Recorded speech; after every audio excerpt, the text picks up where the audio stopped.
क्या? हमको भी लड़की पटाने आता है। अरे चाचा, इन नजरों से तीर चलाने आता है। क्या समझी?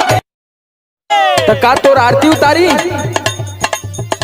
आवे खाना बनावे ना ठीक ठाक से, खाली वीडियो बनावे टिक टाक पे।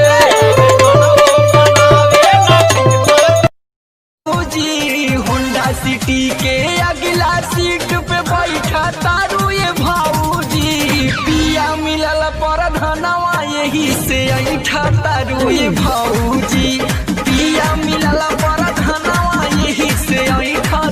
तू कागज के फूल छू देबू तो गुलाब हो जाई, तू पानी में भगवान बड़ी फुर्सत से तोहरा के बनौले बाड़े भगवान।